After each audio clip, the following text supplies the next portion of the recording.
Thing you do. I have some. Hello. Well, welcome everybody. Episode 19 of season 2 of the Made in Dreams podcast. I'm your host, Mighty Vicious, here with you every week.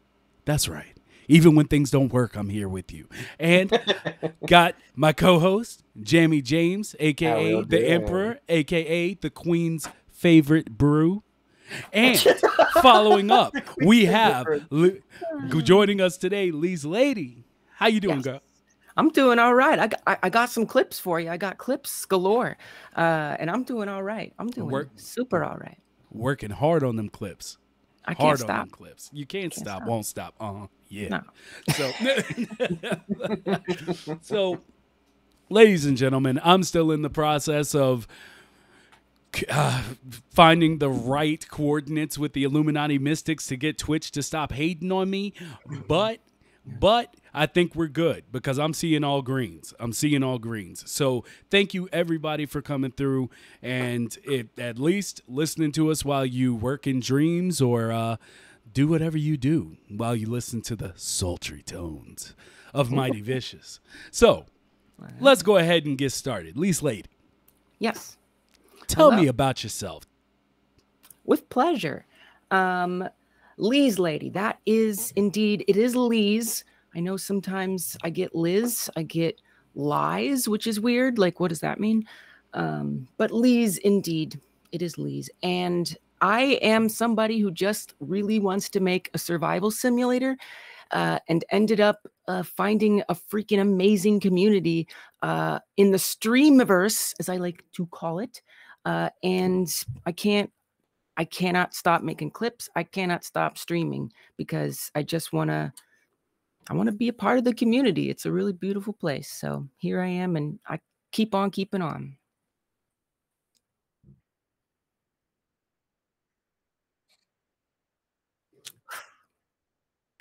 Let me start.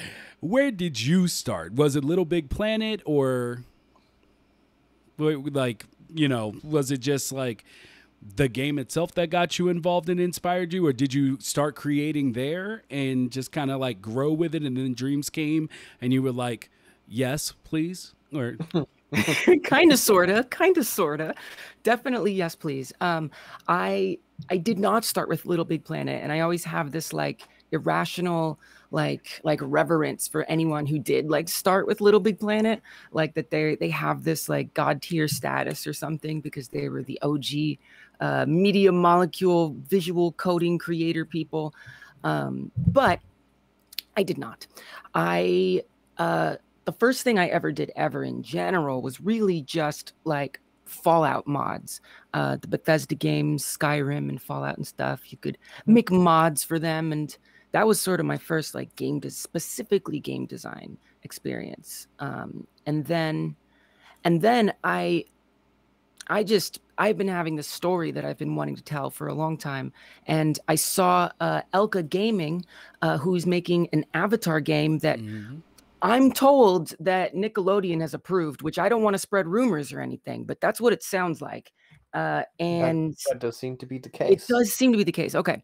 So I saw a video of his on YouTube and I was just like, you know, I was like, cool, Avatar, whatever. Like my partner really likes Avatar. And so I kind of have gotten into it only as much in so much as like, if they're watching it, then I'll watch it. But I was like, what is this program he's using? What is he designing in? Like this looks like it's made to be, I don't know, friendly to people understanding it, which, you know, if I'm used to, I mean, going back to Fallout mods, they have just very bare bones, like in-house type software that is not trying to be, pretty in any way whatsoever. But I'm sure, if you use any programs, you see that with whatever it is, anything, even Unreal Engine or Unity, they're just not as pretty. They're not as pretty. They're not friendly. No, and there would be these pop-ups that would say, this is this thing and it does this and you can use this for this and that. I'm like, okay, I gotta find out what this is, but it wasn't out yet. I found out it was Dreams. No surprise there. I guess he must have gotten it early beta tester, alpha gamer, whatever. And so I couldn't get it, which was on one hand upsetting. On the other hand, I was too excited to really be disappointed. And Valentine's Day was around the corner, which is when Dreams came out in 2020. I'll never forget that day for the rest of my life. And it was, I had it right away. It was all that I hoped it would be, honestly, and more, which sounds like such a ridiculous, but it really. So anyway, so I mentioned that I have a story that I've been wanting to tell, and I tried telling it in so many different mediums. But when I got into Dreams on Valentine's Day, man, I'm like, yo, this is it. This is where I can finally realize this in a format that not only allows me to explore the story in different ways, that is to say, not just telling a story, but playing the story.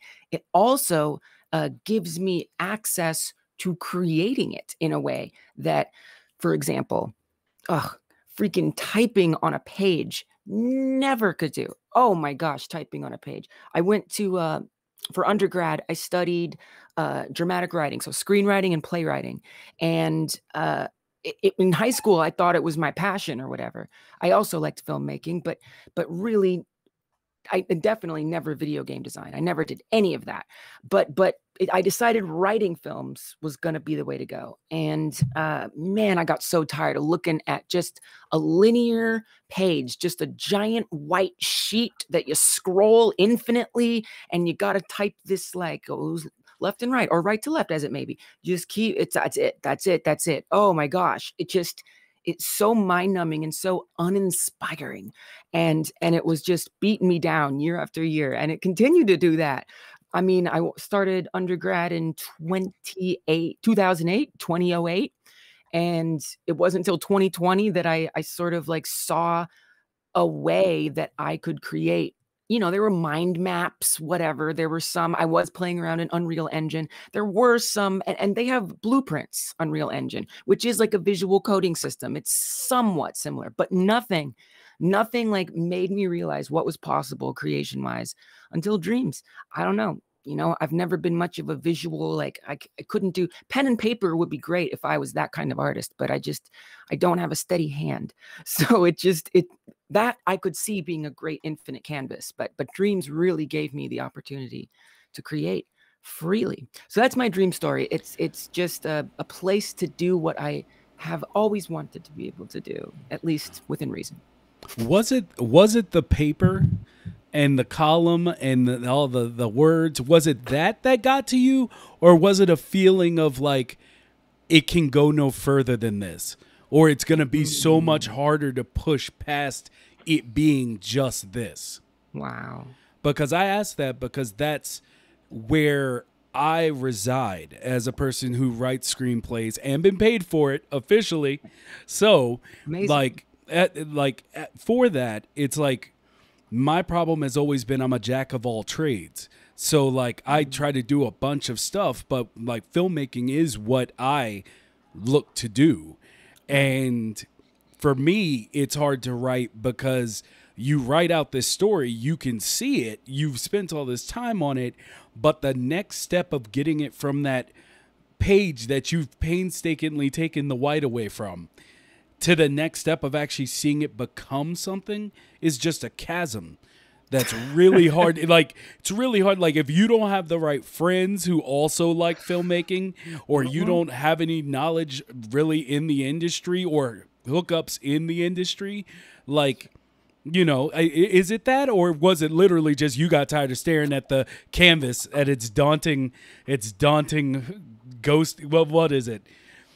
That the page before it has words is kind of like that Scream mask, like where you're just kind of like it's just always behind every door, where it's just like what am I gonna do with you, and it's just always foreboding. And but yeah, yeah, absolutely. So I think it's both.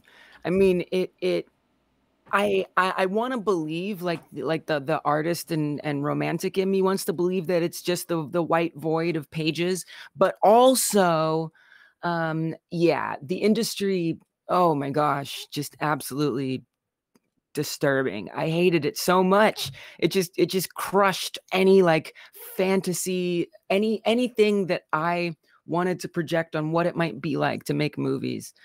It ain't that. And you know, I had read some books and stuff. One that I really loved in high school was, what was the one Robert Rodriguez wrote? It was like about he would talk about how he sold blood to make his first movie or something. I was like, wow, that's so cool. But little did I realize that like, why did he have to sell blood to make his like, this is not a good sign. I've read the book. I'm trying to remember the title of it now. It's a good one. Yeah, it really is a good one. I can't remember, but yeah, it's hard. Like, like, and it's a lot harder than most people think. Yeah, it's but like until it's easy. But it's if it was easy, everybody would do it. Right. See, I don't think so. Oh yeah. See, I really don't. I don't, because the thing is like, for instance, and I know this does have to do with dreams, just in the abstract, but like, a person I met one day said to me, because like I used to be closed off about all my ideas. Mm-hmm. And it's just like, I wouldn't tell anybody. I just had this trove of stuff that I was like, one day I'm going to create this and they'll see. Like, you know, I used to be really closed off. And then this person was talking to me about it, and they were like, hey, think of it this way. How about you start telling everybody so that they might get interested and they themselves can become a doorway to it possibly being made. And he was like, because look, you know how hard it is to make a movie. So if you know how hard it is to make a movie, then for a person to take your idea just from you sitting here talking with them, to get it to where they would be able to actually steal your idea. Right. He's like, it's a worry that you shouldn't have. And I was like, God damn it, you're right. Why you gonna come around here talking all this truth in my ear? But yeah, so anyway, back to this. So tell us about this story that you really wanted to tell.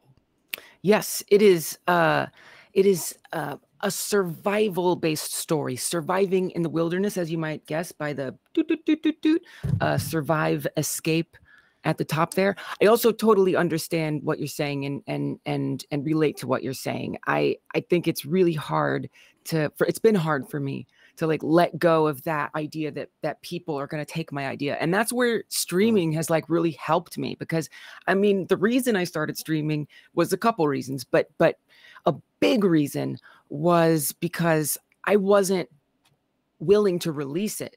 And Dreams has this whole remixing and everything, and it's all about loosey-goosey, hippy-dippy, let's share everything. You look at my logic, I look at yours, like very, you know, and I was like, well, you can't look at it, like then you're gonna take it from me. You're gonna see what I'm doing and you're gonna do it. And I'm doing it, not you. But and so streaming was like a way for me to say, okay, I can finally like share it in some way without indulging this strange, I don't know, fear that I have about sharing it. Although in a way I still haven't shared it. So I guess, but I am streaming it. So that's something, which in a way is more the idea anyway. And so it's true, because that idea is inside of us. It's like something that's a part of us. You know, if we just have some really basic few plot points and that's the whole idea, all right, then maybe people could take it. Like maybe it was a garbage idea. But if it's something like I think what you're talking about, and certainly the story that I'm dealing with, and other people I'm learning, other people who are in dreams and in the community, it's something that's lived with us for sometimes decades, like a huge, deep story that's not possible for someone else to copy, or at least not outright. So yeah, so it's the reason why I want to make this survival-based story is because in 2010, I was hiking, and I probably shouldn't have been hiking in this situation. It was the hottest day of the year. I was I had let's just say I had read that you can get some medical healing from the grinding and consumption of nutmeg.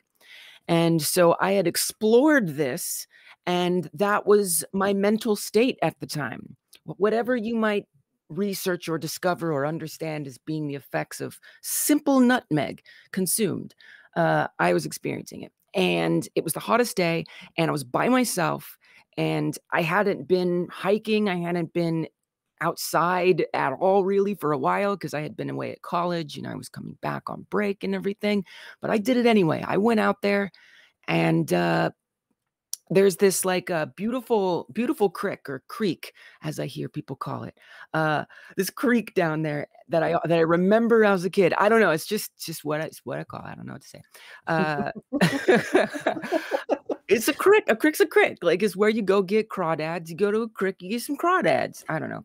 Anyway, I'm from Southern Illinois in St. Louis, which isn't like the South or anything. Yes, but it's the South. It kind of is though. It kind of is though. And so it's like a northerny South. So there was this beautiful creek, and I remember. I know. I understand. I'm just saying. If you refer to something as a crawdad, it's in the South. Like that's just. I mean, you can't argue at that point. But please continue. You were down at the creek. Sounds like a chair, like squeaky chair. Okay, our door opening. So no, it was water that was flowing in a direction, and I remember it from my youth, where apparently I was more nimble and stuff when I was a kid. I don't know, and the way to get there involved. So it was like there's this big college campus over there.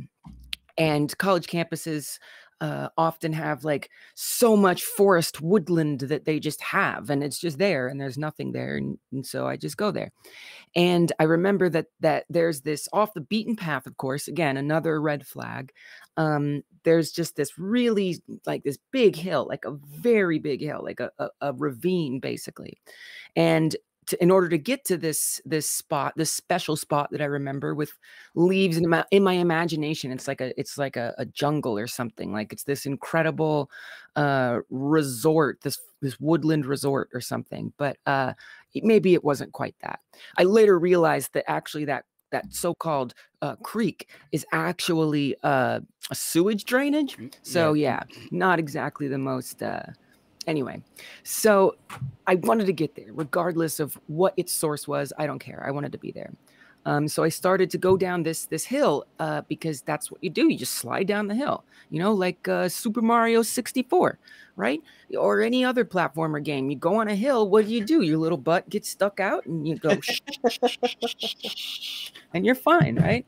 Apparently, that's not how physics actually works. Nope. Not at all.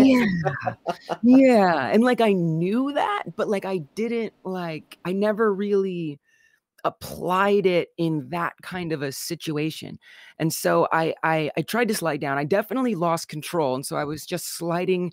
Gravity was having its way with me, but that was okay at that point. I felt like I could kind of navigate. I was just like I was pulling my Mario platformer puppet. He was a little forceful, but I felt like I could handle him at the moment. No. It wasn't going to be me too. Okay, that was poor taste. So, okay, so I. I'm sorry. Hey. You're causing Jammy to chortle. Jammy. Look, Jammy, you deserve it. You deserve it. Okay. Continue, please. Continue. So I was sliding and it was fine for a while until my foot kind of stopped moving, whereas the rest of my body kept moving. And there's some kind of Newtonian, I don't know, thing or another about that. And pretty much there was a root that was growing out of the ravine, out of the side of it, and then went back into it. And it was like a very thick root. And my foot had gotten just caught right in there, like a saddle, like whatever you call that when you put your feet in there. It's right in there, just. And so my foot stopped and got perfectly stuck in there. Meanwhile, my body just completely rotated. And yeah, I did not stay stuck in that root hole thing. I did release from it and immediately was tumbling down this ravine, which was fascinating, just fascinating. I don't know if anybody's ever skydiven. I've never skydoven. I've never been in space. I've never jumped off anything, for example, except in this one instance. But I'll tell you, free falling is freaking bizarre, man. It is like just this moment of freedom and like, and also captivity, because I couldn't do anything. I was just at the mercy of gravity. And so I was tumbling down, and finally, I hit the ground. The tumbling was over, and I was like, wow, that was wild. And so, like, I'm starting to get up, I'm starting to stand back up, and just like something don't feel right. Like I noticed, like I'm kind of dizzy.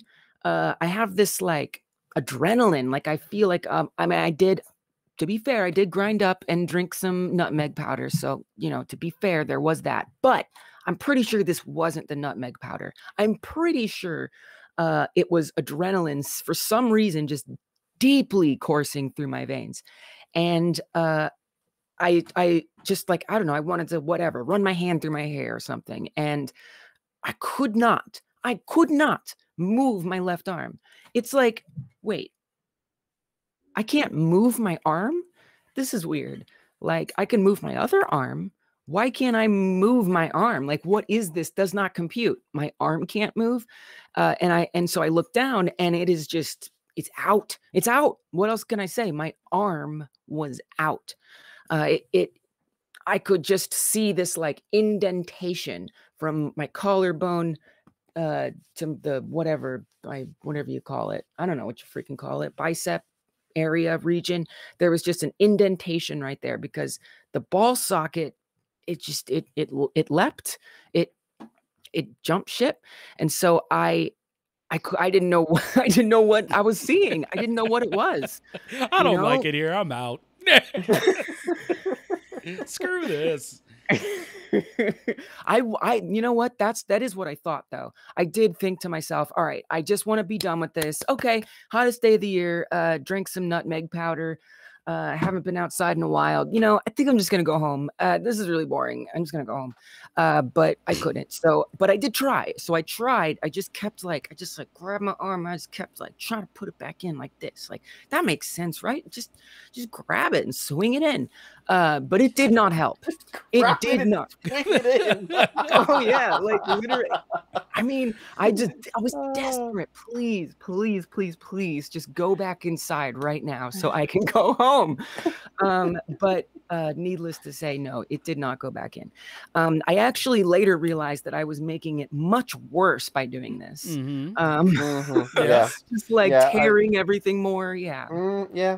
That would normally be the case. Evidently. I learned that the hardest way. Well, not but among the harder ways. It could have been a lot worse, but it was still bad. And so once that adrenaline just kind of started to fizzle out and like reality was really sinking in, Then the pain really came. And it was like, I went down, man. I was just on the ground as soon as I could because I needed somebody to hold up my arm because my body itself was not able to handle it. It was too much weight. Arms are heavy, yo. Arms are freaking heavy. And I realized that in this way. And so when I got on the ground, you know, I have the ground holding on my arm, which is better, but it's still hurting. I feel like I'm going to pass out. I'm like, oh my gosh, this is bad. Okay, this is bad. This is bad. Okay, this is actually bad. This is actually bad. Okay. My backpack is not right near me. Oh, did I mention that there's no cell phone service out here? Right. So that was another red flag that I just decided was I'm off the grid. I'm off the grid. Yeah, great. Not my favorite thing when I'm alone in the wilderness. And so I wasn't even going to bother going to my cell phone. So I did all I could do in the time that I knew I had left because I knew I was going to die. And I mean, like, I'm going to die, but I was getting dizzier and dizzier and it was just like consuming me. And so I knew I was at least going to faint and I didn't know what lied ahead for me after that. And so I yelled. It was so awkward. And I honestly thought that I was like, this is embarrassing. Like I have to yell for help right now. Like, what are they going to think about me? They're going to think, wait, no, I need help. Wait. And so I just did it. And it's just, and this is like a recurring theme for me that comes up with the story and why I wanted to tell it, because just every step of the way, I kept realizing how unprepared I was for an experience like this. And that's not necessarily the worst thing. It's just kind of the way that it was, and it was reality. But I found it fascinating, more so after it was said and done. So I was yelling and yelling, and eventually I heard somebody. I guess somebody else was crazy enough to go hiking on this evidently hottest day of the year, and they were up at the top, and they were like kind of shouting down. I didn't know what they were saying, but eventually. I don't know how long. I don't know. I didn't keep track how much time it was. It didn't get dark. So it was still bright outside and I got back and it didn't get dark yet. So, but I came back, or I came to, and there were 5 giant men around me and they were putting me on this like not a gurney. Okay. That's the wrong word. Like a stretcher, whatever, something. Somehow they had gotten down this hill with this thing that I was being put on, which I guess I came to because, well, it was really painful. The movement was just not a good feeling, but I was glad to be being moved. And so they carried me, these, bless their hearts, man, they carried me up this freaking ravine. Like and believe me, I was apologizing. I was just like, I am so sorry. And then they're saying, it's fine. I'm like, is it fine? Because, does this like, first of all, I don't know what's wrong, but more importantly, is this gonna cost me? Like, how much is, like, do you need my information? It's in my bag down there. If you need it, I have my wallet in there. You can go get it. Because and they were just like looking at me like, what? Like, why are you asking this? I'm like, because I live in the United States where healthcare isn't free. I don't know. Do you know that, right? But I guess they didn't want me to think that way. So I tried not to, but I wanted to. So I was dealing with the pain. I was dealing with the possible price tag and feeling kind of guilty for doing it all in the first place. Eventually I ended up in a hospital somehow. Oh, the ambulance ride was fun. Forget that. I don't even care about that. All of that was a thing. The point is, I was very inspired by this experience. Everything turned out okay. It turned out I had a dislocated shoulder, a fully dislocated shoulder, which doesn't sound that bad, but it felt bad. And they gave me anesthesia, so apparently I wasn't out long enough. They needed to put me out a little longer. And they put me under anesthesia to get it back in. I came to and my parents were there. I was like, I didn't ask you guys to come, but I guess they found out somehow. So maybe there was like a charge on like the insurance card or something. And so that's how they found out, ironically. Not ironically, but like, it's kind of funny. Man, your healthcare system. It's really messed up, dude. I know it's just supposed to be the Made in Dreams podcast, but now we're talking about the American healthcare system. It's all connected. It's all connected. Like, the fact that, you know, you're in trouble, you're in so much pain, and the fact that the first thing that comes to your mind is, how much is this going to cost me, just blows my mind. Does it? Yeah. Yeah, it just did. Well, because here, you know, your healthcare is free. Well, it's not free. You pay for it with your tax, but still, you know, if I get injured and I go to a hospital, I don't have to pay anything. That's why we have the national health system. As it should. So, like, you know, so we don't think about that. It's just think about your health. Just go and get sorted. Like, whereas with someone like yourself, you know, your first thing that came to your mind was, how much is this going to cost me? And it just blows my mind. It really does. It's like you want to hold your baby after you've given birth. Well, don't even start me on that. Yeah, skin to skin contact. You got to get charged, baby. I need to come on your second podcast to talk about that for an hour and a half minimum, because I am so upset about that. We need to have a full episode about that. That's disgusting. We'll deal with that at another time. So this is or we'll deal with it later this podcast. But so this was your inspiration for SurvivEscape. It was. It absolutely was. And I wanted to do it, as I said, I was doing like screenwriting, playwriting, this kind of stuff. So I tried writing it as a play first. And that was fine, whatever. The white void of text that I can't see before or after. I just have to scroll through the pages and know that it's there, and that then I have to do something with it. And maybe it becomes something. Maybe it just lives in my imagination. I don't know. I tried writing that. It was fine, but ultimately, I don't know. It just didn't excite me that much. I tried making some short scenes with it. That was okay. Still, just didn't really grab me that much. I then tried writing a novella. That actually grabbed me more than the previous two attempts. Yeah, a little novella. I found this website. I will not go into details about that website for reasons, but it is, and the reasons are spoilers. The reasons are spoilers, mostly, not entirely, but mostly. No spoilers. No, none. Well, I already share so much of this. Like, I might as well keep something to myself. But there's a certain topic that's related to this, this just surviving, just needing to survive. And let's just say there's some people who, what's a way I could say it? Fetishize it. And so I sort of went to one of their gathering places online, and they had a place where you could post little blogs. And so I thought, you know what? I was just doing it for research. I swear, it's just for science, looking at this website. And I thought, you know, I could start writing this here because these people are eager. And honestly, this feels very relevant to the Dreams journey right now, because there was a community there of people who wanted content, if you will. I hear that that's a diminishing term for creative there I go. I can't stop saying it. Creative works, to call it content, but I don't know. It gets the point across.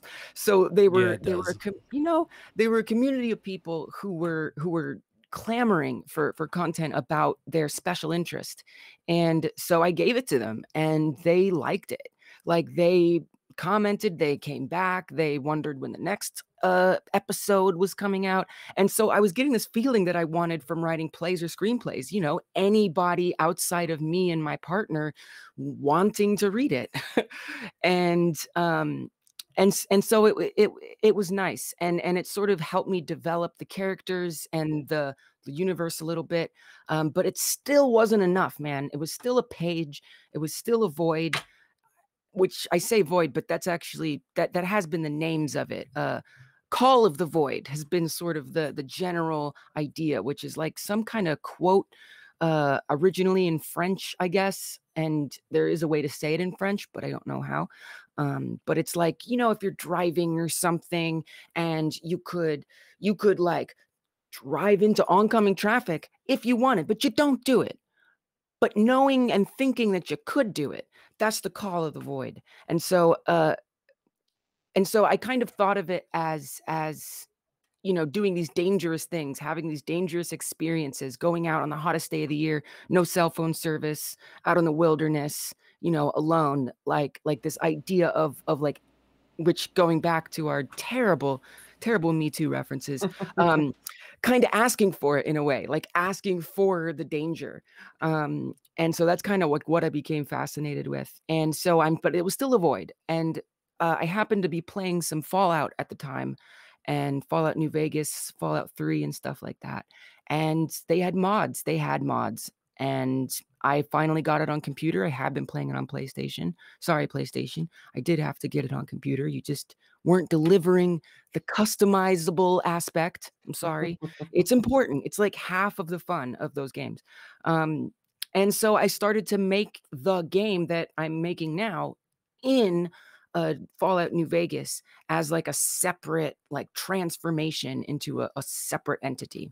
But I mean, it choked my little laptop so badly. It just made it basically destroyed the computer I was trying to use it with. And it was buggy. It was not that fun. I didn't like doing meshes and polygons and crap like that. I want to do it. So that just kind of fell by the wayside, but I did get it started. And then fast forward, of course, to our Valentine's Day miracle when I saw Elka Gaming making the Avatar game, the 4 Seasons game, and I had to have dreams. I got it. And I found the community, the same community I'd found in this special interest that I would love to, believe me, I'd love to share about it. But I do want to keep something sacred for this story. Yeah. But I found another community, except it's way bigger. It's way less special, but more special, like way less focused, but more special. I love it. I can't stop working on this project if I wanted to. It won't happen. So yeah. Let's go back to the I guess the void. The void, if you will. So have you know what? I think I'll have to wait till later to ask this because it's gonna take a bit to set this up in reference to dreams. But basically, and on another tip. So this is basically all drawn from a life experience and what that set kind of gave you a purpose on the page, if you will, like an experience that really did push you through. And do you think there's, for the person who tries to create stories or art, but mostly in my realm, screenplays, like people always say, you know, I couldn't write a screenplay or I couldn't write a movie. And I always tell them, yes, you can, just write what you know. Mm-hmm. Yeah. I feel like I went to college to learn that. Yeah. Crying out loud. And like, yeah. Is that resentment that I hear on that one? Oh, big time. Majorly. Like any, again, going back to, although this is not just the United States, but it's especially the United States, going back to profit and money and paying for school and it not necessarily paying off or getting paid off for that matter. A little bit of resentment. I'm experiencing that right now. It's just like I'm currently in college, and I'm thinking, damn, for the actual tuition fee that it's cost for this, and what I've actually learned, I could probably have learned all of this on YouTube like 5 times quicker. It's just like you are not putting in your money's worth, lecturers. Like, come on.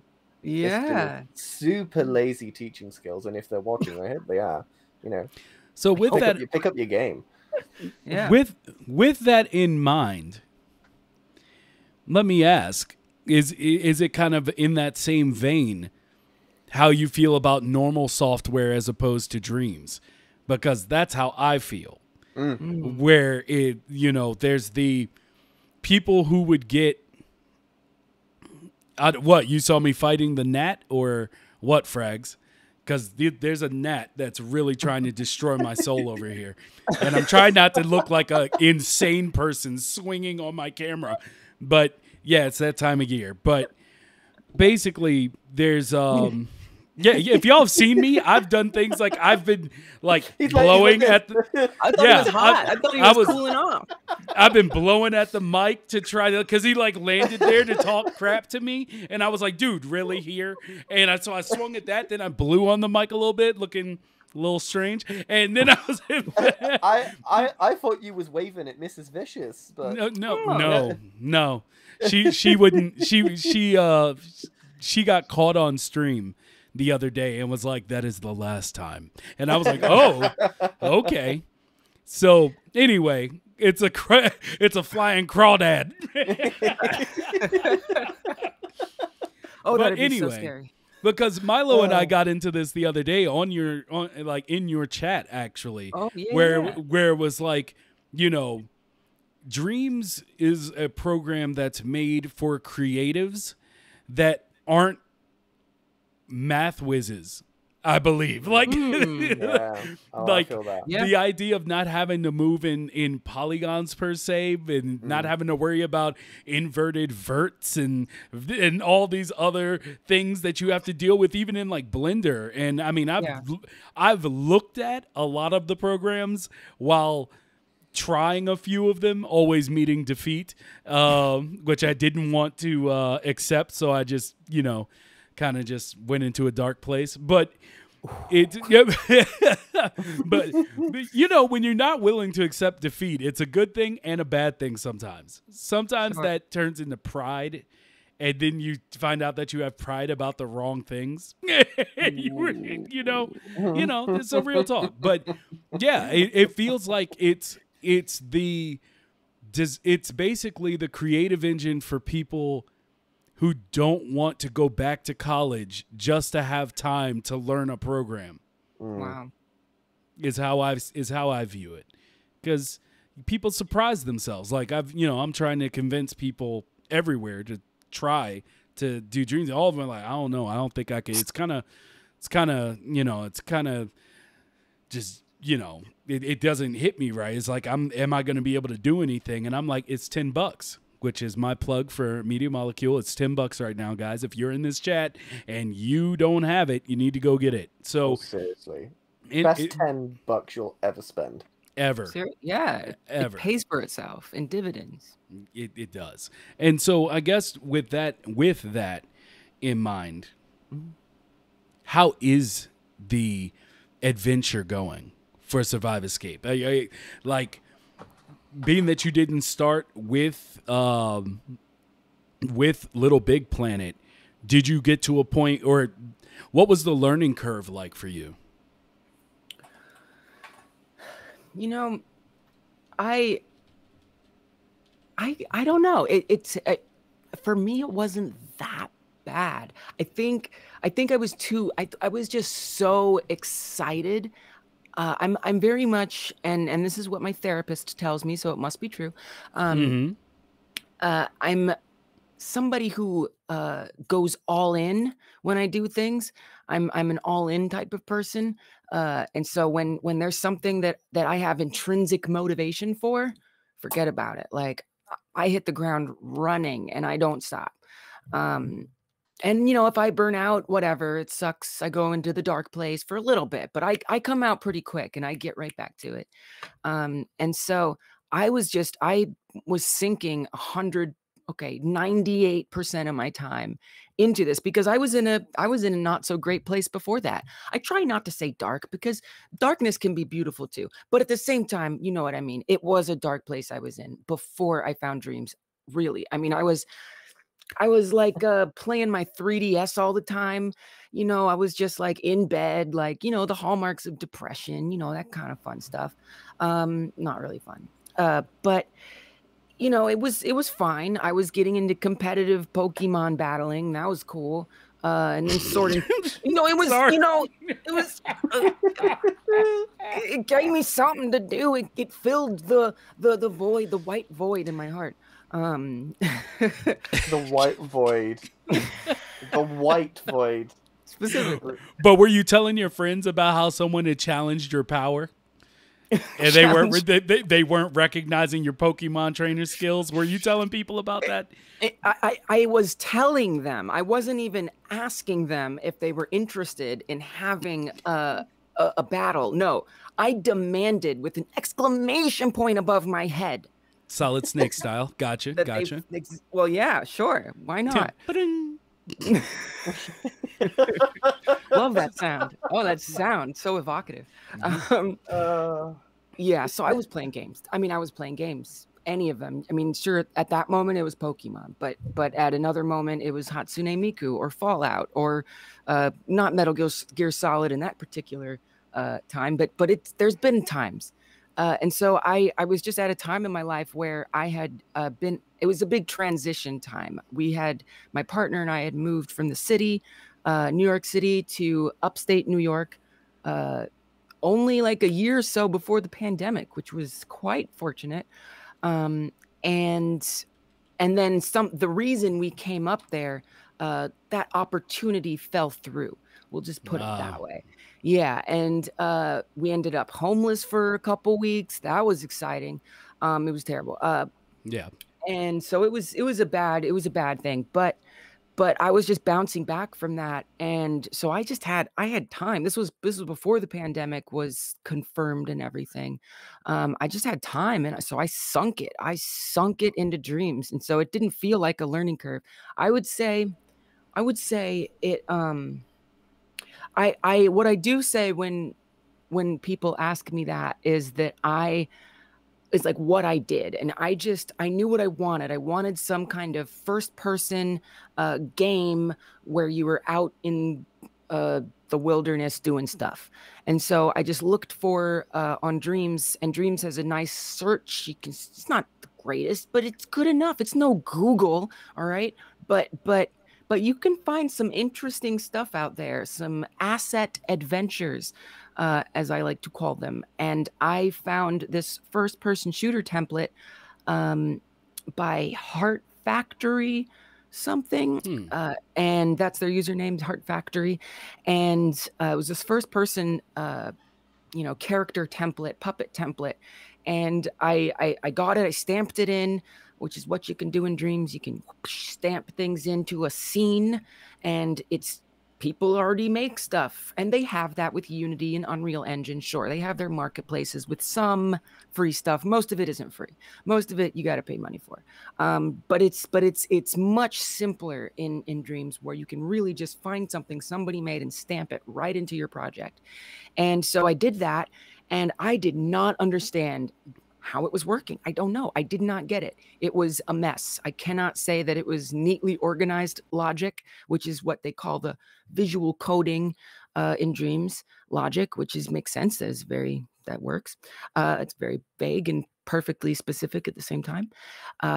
And so I figured it out. I just deleted things. I moved things. I hooked something up to something it wasn't supposed to be hooked up to. And I saw what happened. And if it totally blew the puppet, into a million pieces, or, somehow made me fly and then die immediately, I would learn from that and try to make it not happen or see why it happened. And then eventually I just kind of reorganized all of the logic that this person had made, and I just reorganized it to make more sense to me after all of that discovery process. And then I just kept doing that with more creations until I was like, I'm going to stop reorganizing these things, because I think I could just organize my own version now that I have an understanding. And so then I just started making stuff. So I don't know. Probably was a couple months. I actually, if I think about it that way, it was probably a couple of months that I went outside of that first person puppet creation, and actually tried to do it myself from the ground up. Yeah. So what would you say is the hardest part of Dreams for you? Freaking artistic design. I don't like it. I mean, I love art. I love visual art. I like graphic design even. But I don't know, just that creative stuff, that creative visual stuff, just I don't have the patience for it, which is funny because a lot of people say, oh yeah, sculpting is my favorite part. I don't have the patience for logic. I'm like, I can't even wrap my head around that because I am just frothing. Like I want so bad. I'm chomping at the bit to do logic. I love it. It's all I want to do. And but sculpting, you know, even just placing trees in the world, I hate it. It just because I spend like so much time doing it. I'm like, okay, is this, well, maybe I'll put this here. All right, oh, that looks like crap. All right, let me adjust this. And it's been an hour and I've got one tree down. It's totally inefficient, not fun. So that's definitely the hardest thing. So I outsource that labor. When I say labor, I mean working on this project. I look for collaborators when it comes to those things because I ain't even messing with this. Not worth it. Did I hear you correctly when you said that you hate even just placing them in the scene? Yeah. That's wild. I'm not gonna lie to you. That's like, okay, hold on. Now that I do not relate to. Look, Wait a minute. I don't like logic, and I can't put it together to save my life. But Lord knows, I'll put it in there and just be like, okay, now what do I do? You're just like, I see this tree this other person made. I don't even have the patience to stamp it into my scene. Yeah, I don't. That's insane. Wow. Okay, yeah, that's crazy. that's wild talk. I love it. Yeah, I love it. I love crazy. it. It's still part.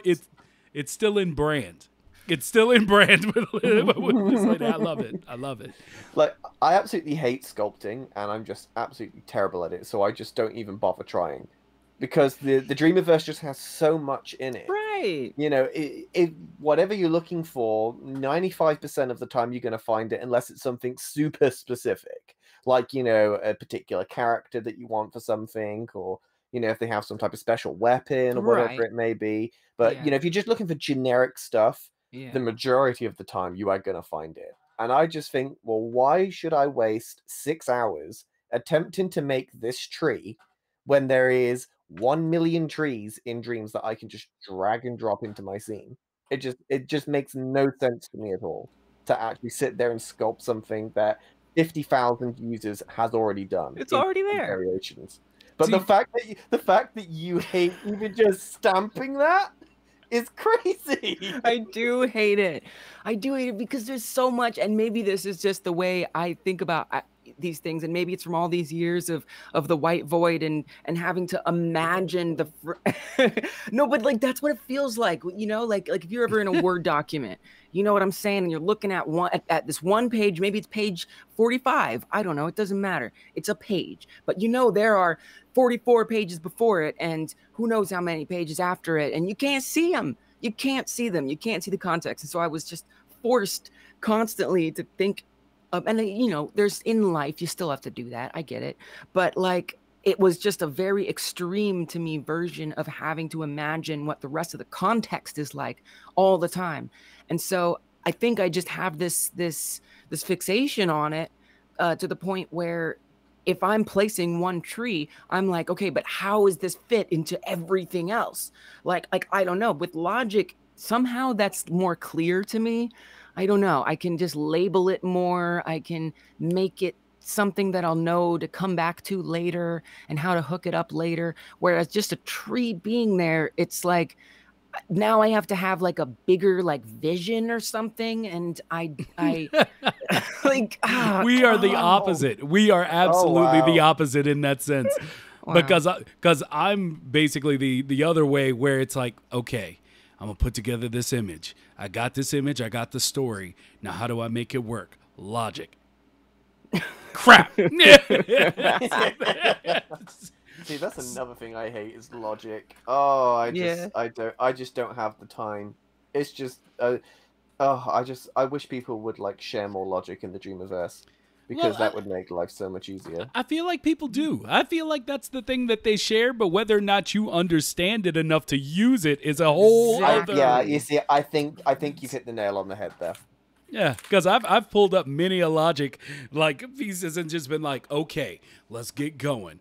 Nope. And let me just delete that right on out the scene because I can't use it. And And It's all different. Everybody Yeah. has a different way of doing things, and it that's shows, and it that's so does. crazy, like, isn't it? Super. Because the like logic always looks the same, but you can see that people have different styles of how they interpret logic. Like, if you drag Right. and drop loads of different logic from the Dreamiverse, you can see that these people have a specific style of how they shape their logic and how their logic Yeah. works. And it's really cool to see that there's actual styles within code. Heck It's yeah. yeah, you know, it's really cool. I really like that. It's like you can see the process and like Yeah. the way that mind is working to Mm. make it work or not.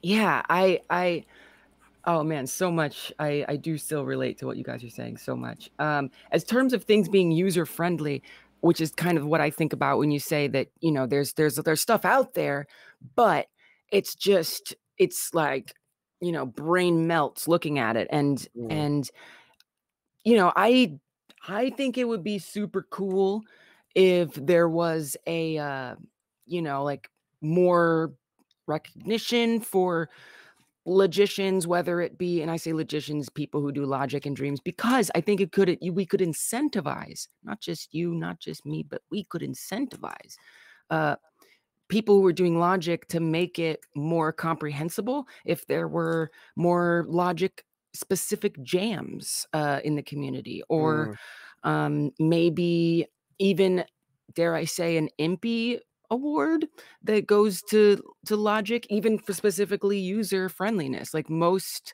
helpful logic or something. I don't know, just something to incentivize that, because there is so much fascinating stuff out there, and you know, so much that I'm trying desperately to work on a YouTube series, but you know, editing YouTube videos is, you know, it's work, but I really want to just show off all of the cool things that are just hiding, go on these asset adventures to uncover the gems that of logic that are there, but you know, people just don't find them or don't have the patience to deal with them. But it'd be great if I didn't have to do it, not only because I wouldn't have to edit it, but I also wouldn't have to, you know, I don't know, instead of making YouTube videos about things that are hidden gems, I could make YouTube videos about the people who are really popular for making cool logic stuff. Alas, it's all good. Oh, and then the other thing you were talking about, this visual, how you guys see that visual thing first. This is a drawing I did. I have props, you guys. Let me see if I can get that lighting a little better. All right. Nice. Is it nice though? No, Yeah. but is it? Is it nice? It is. It is. This is a Yeah. capybara. These are capybara. Okay, those are animals. This is about as vision as I get, honestly, is scribbling on the back of a notebook paper page. I mean, I've seen, now, some people might consider this, you know, mean, but I'm not trying to be. I've seen a lot of things that look way, like, not saying that looks worse, but it's saying that I've seen things that look worse. Yeah. But ultimately, it doesn't matter how it looked, which was proved back when I was a young man, and they had flash animations, and someone became famous for making stick figure fight scenes. Like, it doesn't matter what it looks like. It's all in your application and execution, which is kind of what I was going to get to earlier, which was the idea that when it comes to people who don't want to share, which is really vital within the Dreams community, I've never thought that ideas per se were originality. I've always thought that originality existed completely in execution. Wow. Because no matter what you do, you could be making a song, you could be painting, you could do it. The first thing someone's going to say, and they're not trying to disrespect you at all, is just say, oh, that reminds me of, oh, that's like, you know, blank, dot. Right. So Wow. it's like, it's not the whole Jung principle of, like, you know, shared consciousness, but it is the idea that we all take in a lot of the same media, a lot of the same images. So the real originality happens when you're when you're making the magic, not when you not when you're pretty much making the spell book. So I just wanted to get back to that because there are a lot of people who are keeping a lot of things close to the chest, and they have every right to. Okay, let me put that out there because I can't shame anybody on dreams. I mean, come on, guys. But that's kind of the thing where it's like, yeah, like once I create something, once I've used it, yeah, the community's gonna get it because I've done my thing now. And it's just like, so you don't have to hold it all to the chest. And I also, did you see that? It looked like his belt loosened on his pants. He was so stuffed up after that. God, go ahead, my man. Do it. For me, it's not so much like sharing your stuff as remixable. It's sharing how you did it. That's what annoys me. Like I've seen it plenty of times on Twitter. Like someone's made something. And, you know, there is a bunch of comments saying, how did you do this specific thing? And they're like, oh, no, I couldn't tell you. That's trade secret. Oh, that's like, weird. And I'm like, it isn't, though. This is dreams. Like, Can we go back to the sound that Jammy made after I finished speaking? I have never heard such just... Ugh. Yeah. He disgusts me. There was the queen would turn her head. Somebody served the queen and it wasn't Earl Grey? What? Like it was so like he was so disgusted by just the idea. No, he was like there was like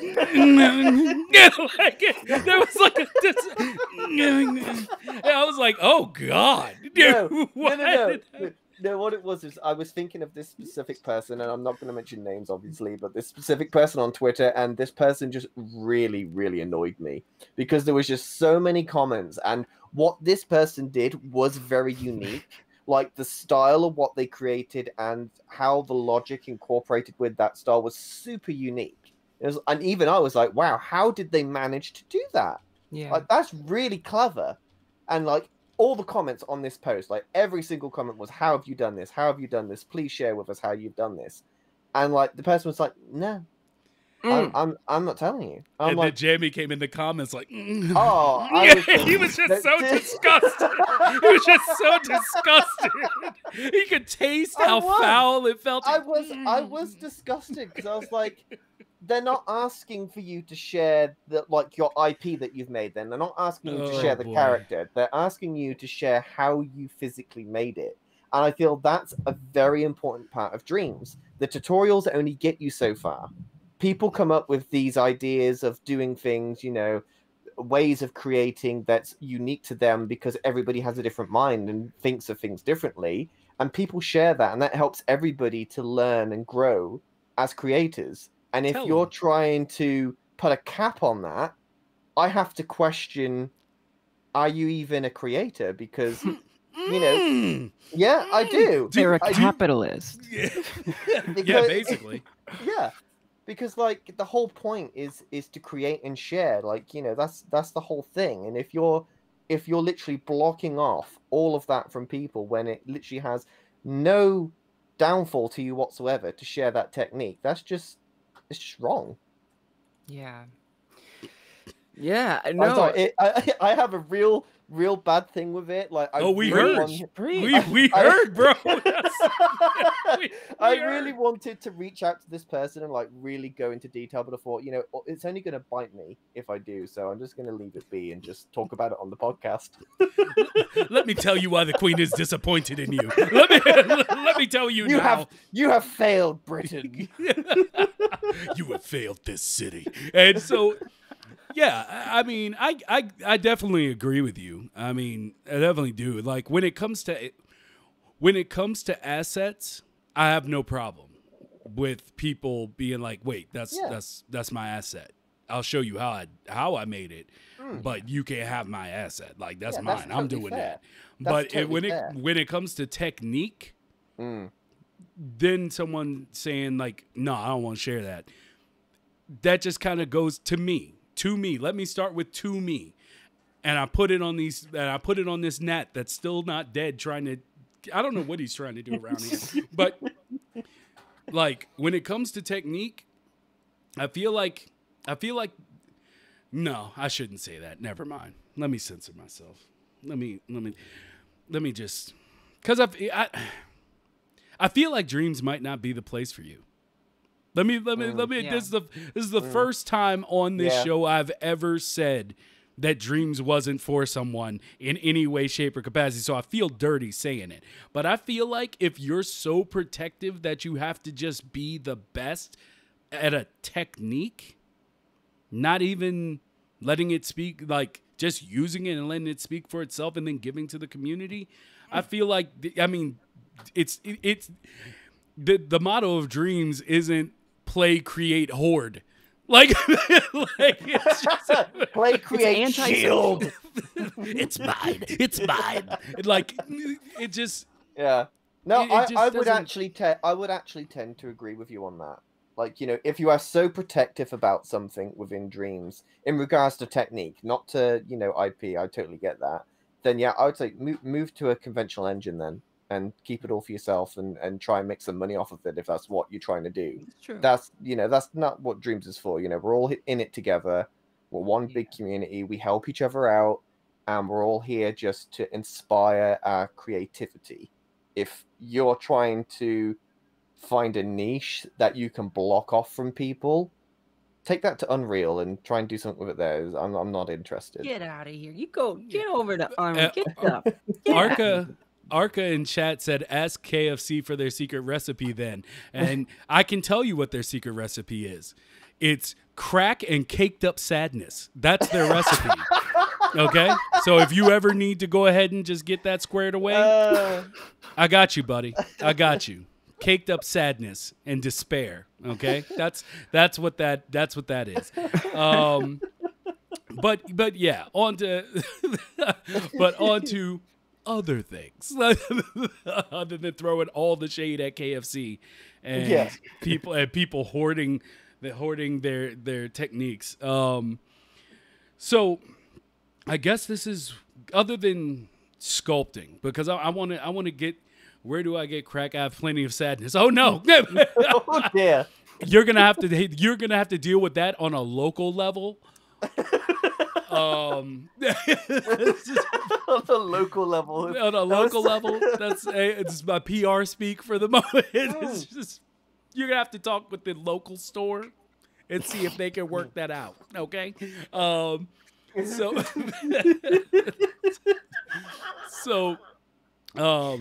guess, have you, I mean, speaking about it, because I mean, we're not trying to go into super negative things, as I feel everyone on Dreams would back up what we just said as far as, you know, what the community thrives on.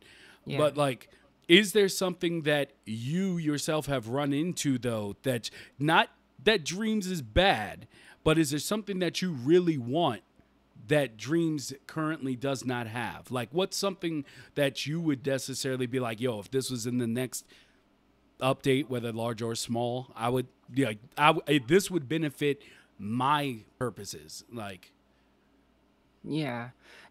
I know it would benefit my purposes, even though I only slightly understand why it would. But I'm told that scripting would be great.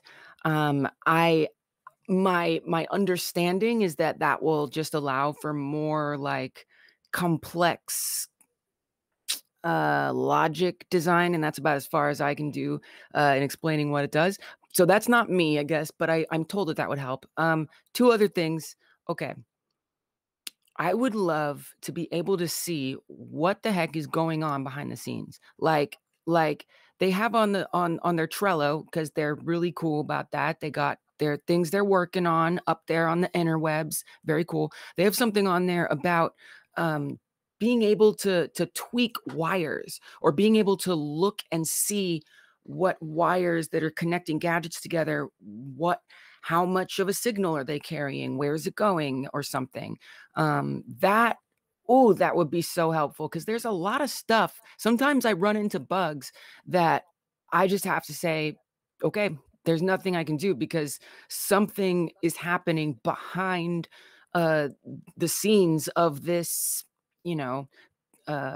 user interface that isn't being shown to me. I would love more transparency about the inner workings of the engine. That would be awesome. Yeah. Awesome. So what you're saying is you want a more in-depth logic. kind of, but only if you want it. You don't have to shove it down everyone's. Well, you shouldn't do that anyway. It doesn't have to be like required or something. Just if we want that information, we can get to it. I think would be cool. Would be really cool. What else did I think of that would be great? Well, Abdallah says, "What's up, Abdallah?" Transparent materials, and I said, "Don't get me started. I have a character that's literally waiting for transparent sculpts, just to make a slider that has opacity on a sculpt would be amazing." But I digress. Anyway, so I would like to see custom flex, the ability to create a flex and then upload that to the Dreamiverse so people can then use those flex. Oh, wow. Oh, my gosh. I could imagine that the whole graphical style of Dreams would dramatically change if that was a thing. Yeah. Like, if you opened up the Fleck editor, then it's just like this little square, and then you draw in what you want, upload it, and then people can import that and add it to their Fleck library. That would be insane. That sounds so cool. That sounds like a big idea. I like that. Arca said Wario-shaped flex. You know it would. Oh my gosh. You're so right, Arca. Oh my God. You would get so many new textures by doing that. But the good things too, yeah. Maybe the Wario one would be a good one. Maybe it somehow makes for great tree bark somehow. Yeah. I just think there's so much potential there. Like, to change everything with just one tool. It could change the whole entire face of Dreams. Right. Wow. So that's what I want to see. Vorium said developer mentioned something about more flex. Apparently, they'd have to rip open the engine to do it. The number they have is specific for some reason. Okay. Well, that was a buzzkill. Thanks for that one, Vorium. Thanks, Vorium, for killing my dream of custom flex. No, I'm kidding. I'm kidding. But still, I think there's a general thing of having a little bit more control over the express, the brush. It's like the expression, the tool. I don't really know what to call it, but over something that is so widely applied throughout every creation, being able to have some form of customization with that. I think there maybe is still something there. Maybe not draw your own fleck, but maybe you could assemble your own fleck. I don't know, with other flecks. I don't know. What are you laughing at, James? I'm just laughing at you just going at it with this gnat. Yo, I had to swing at him. He was trespassing. I was like, yo, you can't be doing this.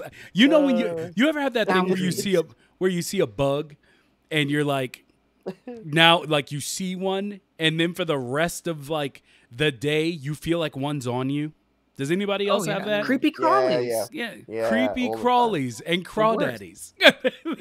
Creepy crawdaddies. Creepy crawdads. So no, because that's what's happening right now. I'm trying to keep it to a minimum, but I want to rub my eye, flick my nose. I'm right. It's just And so every now and again, I'm just relinquishing myself to one swing at the air to try to catch him when he's coming this way and my fist is coming that way. I want to swat him like the Hulk. Things that are going on inside of you. I mean, yes, it's incredible. This isn't even it. There's a whole nother world of things that are happening in my brain. The mind grapes are fresh. So swing on them. That's what I'm saying, Frags. They think they can come up in here on my turf, my block, and I'm just like, yo, nah. As soon as this stream is over, I'm going to war. I already told my wife I was going to burn the house down. I'm going to win this war. That's all I would say. Well, so, that'll.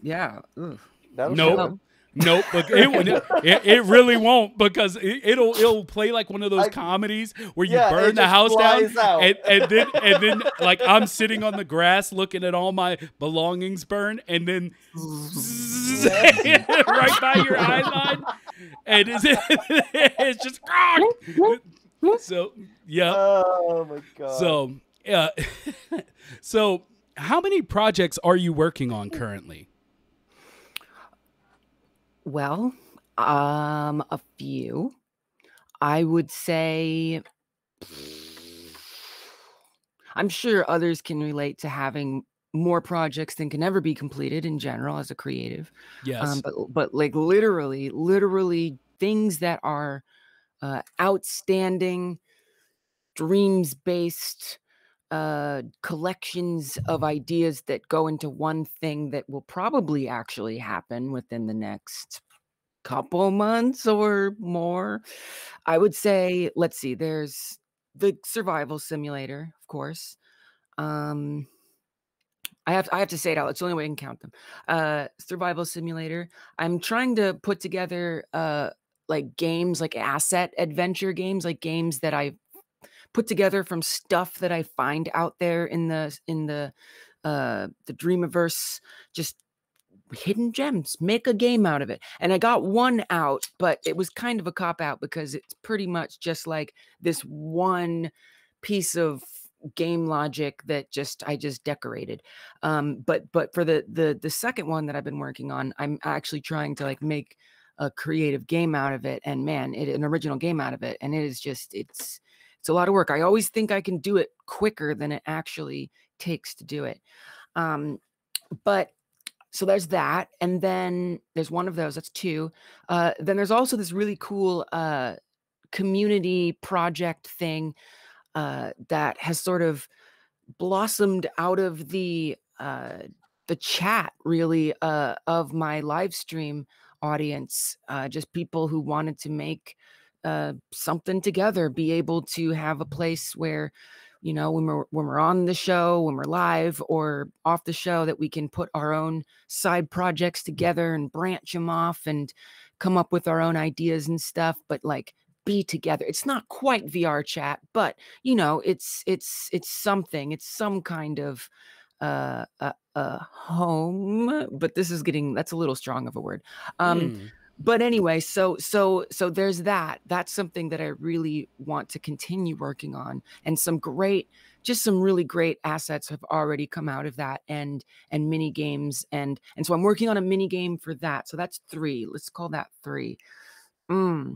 Outside of that, it's really just things that are freaking Dreamscom. Oh my gosh, Dreamscom 2021. Yeah. Just drop that in my lap, why don't y'all? No, it's exciting. I can't wait. It's gonna be cool. Oh, you know, deadlines, I don't like them. And there are deadlines. There's one deadline. I believe June 23rd is the magic number. 5 days before my birthday, 4 days, 5 days. It's 5 days. And you know, I guess I have to do something. So I think that qualifies as one of them. So 4. That's how I'd answer that question all the way. It took all that time, but we're back to the answer. 4. All right. Cool. Yeah, I have more than that, and you're better for, and you're better for it. You're better for it. I envy you. Because I have so many things I'm working on, I don't even know what I'm working on anymore.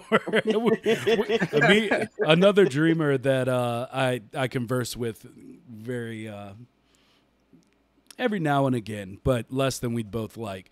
Like we were talking about how everybody has a dreams graveyard, and it comes and it gets to this point where you're kind of like, I want to work on something, but I have all this other stuff that I started and didn't finish. And so it almost becomes like this tug of war. It's like, I'm just not going to do either. I'm just not going to do anything. It's like, I'm just going to play on dreams a bit. Yeah. I think that's being an artist in general, though. True. Like, regardless of, you know, dreams at all. I think that's just literally part and parcel of being a creative artist.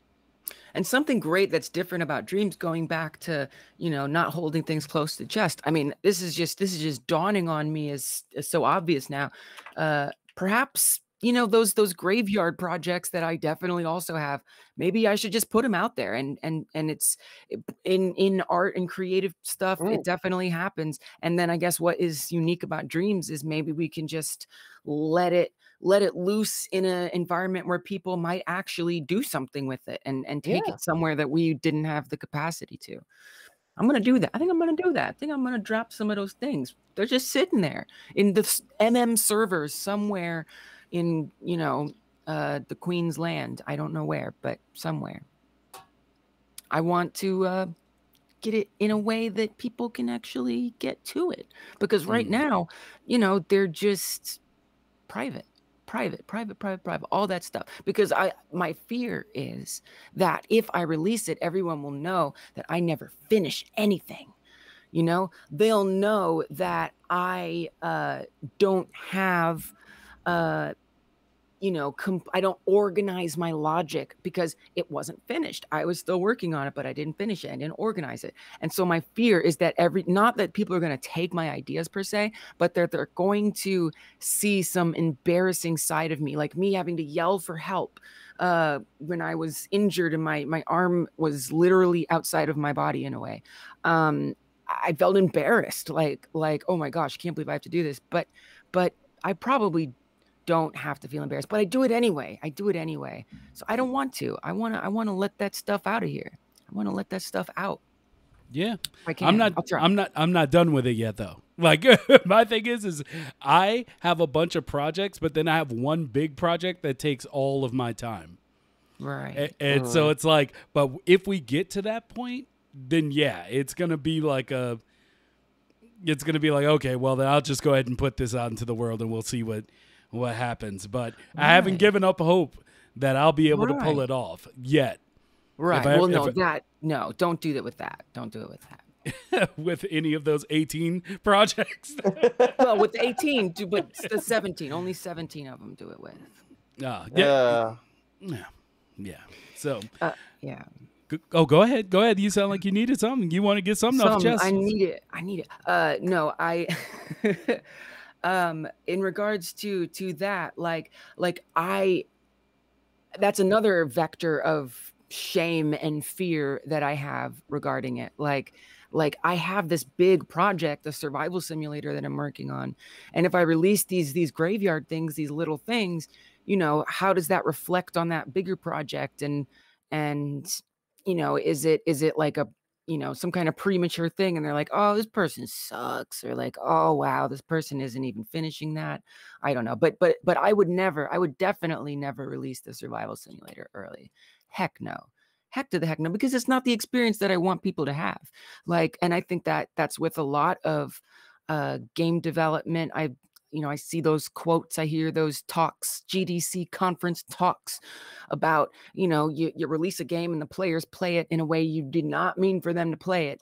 And the way that they talk about it is more interesting because they actually have, like, you know, a beta, like an actual real beta game to release. Can I say, I always think it's so adorable when people call their things beta, early access, or alpha releases.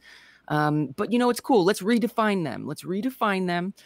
At the same time, do you mean in dreams or I general? do.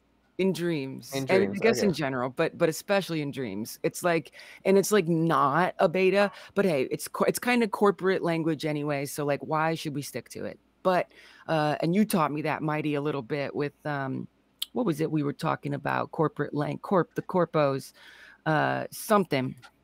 And so AAA. So AAA, right? It's this thing that's been defined in this industry that maybe we could redefine. But I think the same thing with it's more logical perspective, I think, where we're saying this is a beta version of the game. This is the pre-alpha version of the game.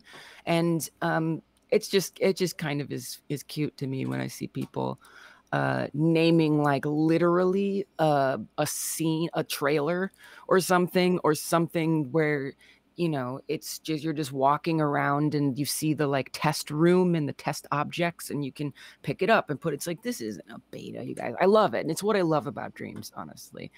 Anyway, so releasing stuff, people talk, right. So developers talk about people getting a game and they don't play it the way it was intended. For me, I don't have that luxury of actually having, say, a beta or a complete version to put out there for people to play differently. But I sure as heck have incomplete versions that I'm absolutely certain people will play in ways that I don't even want to find out. I don't want to know that everybody would rather play it in this other way that isn't the vision. And, you know, I do want to let the players. Okay, this is another thing. I got tangents for days. Another thing is, you know, the democratization of it all. You guys, like it's the lines between player and developer. Like, I feel like they disappear with Dreams, and I love the opportunity to get immediate feedback and to be the feedback, to be giving other people feedback on the games that they're play their games to help them. They help me. I love it so much. And with that, for me, comes the need to be aware that, you know, maybe someone will stream playing my game and they'll play it in a way that I don't like, which I stream playing people's games in ways that they don't like. So, you know, I know that it happens. I literally do it. And I just worry that it's going to interrupt my like creative process somehow. Like, I'm going to question myself. I'm going to doubt myself. I'm going to try to like subvert the vision in a way I don't want. So if that happens, I want it to happen when I'm at least ready. I say, okay, this represents generally the experience I want the player to have. So I'll let it loose, even if it's not finished. It still creates the experience. But if it's not even creating the experience and it's just a walking simulator, I don't want that. I don't want this to be a walking. I don't want people to experience that with my game. I don't want them to associate SurvivEscape with walking sim. I don't want it. I don't want it to happen. So, you know, I do try to make tactical decisions too, but sometimes it's just an excuse to make the graveyard bigger. Let's be honest, but not always. I mean, that's kind of where you run into the definition of a game, though, and what type of game you want to make, because the definition of a game is basically the system of rules. So if you want to restrict people down to playing it for the experience that you want to give them, you're not doing something wrong by doing that. So that's the point. You could just force them to it. Now, if someone, they're always going to find a way, though.